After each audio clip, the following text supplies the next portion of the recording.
सत श्री अकाल। आज हम इस शब्द का विचार करेंगे। किव सचियारा होइए, किव कूड़े टुट्टे पार, हुक्म रजाई चलना, नानक लिखिया नार।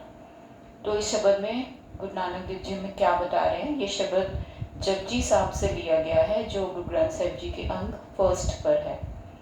तो इसमें बाबा जी हमें बता रहे हैं, पूछ रहे हैं वो कि किव सचियारा होइए। हमसे पूछ रहे हैं कि कैसे सचियार होगे और कैसे कूड़ की जो पाल है, एक पर्दा पड़ा हुआ है कूड़ का, मतलब झूठ का हमारे मन के ऊपर, वो कैसे टूटेगा। और फिर उसी बात का आंसर भी बता रहे हैं। वो क्या बता रहे हैं? सोचे सोच न होवई, जे सोची लख बार। अब इसमें सोच का 2 तरीके से अर्थ करते हैं लोग कि एक तो जैसे अब कलयुग में जो मुझे ज़्यादा बेटर अर्थ लगता है वो ये है कि हम हर समय कलयुगी जीव जो है सोचों में पड़े रहते हैं। हर वक्त ओवर थिंकिंग, सोचना पता नहीं क्या होगा, कैसे होगा। तो उसमें बाबा जी बता रहे हैं कि सोचने से कुछ नहीं होगा, चाहे लाख बार सोचते रहो। सोचे सोच ना हो गई, जे सोची लख बार। और कई लोग इसका अर्थ इस तरह भी करते हैं कि सोचने का मतलब कि नहाना, शरीर को पानी से नहलाना। तो उससे आप शरीर को जितनी मर्जी बार भी पानी से नहलाते जाओगे, लेकिन उससे हमारा मन पवित्र नहीं होगा। और जब तक मन पवित्र नहीं होगा तो हमारी लाइफ में चेंज नहीं आएगा। तो बाबा जी बता रहे हैं, सोचे सोच न हो गई, जे सोची लख बार, चुप्पे चुप न हो गई, जे लाई रहा लिवदार।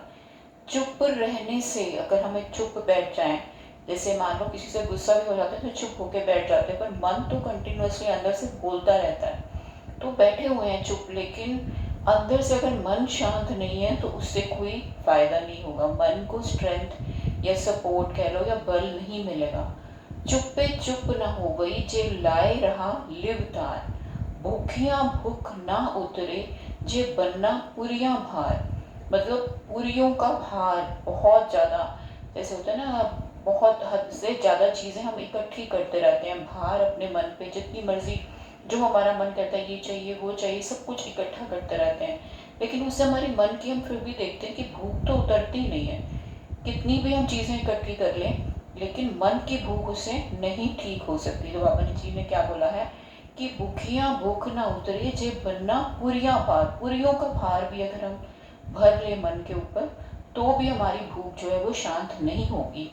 सहज सियानपा लख होए, तब एक न चले नाल। हजारों लाखों सियान पे चतुराई हम करते हैं, फिर भी हम देखते हैं कि एक भी हमारे साथ नहीं जाती। जितनी चालाकियां करते हैं उतनी ही प्रॉब्लम्स में फंसते जाते हैं। तो सहज सियानपा लख होए, ता एक न चले नाल। एक भी हमारे साथ नहीं जाती।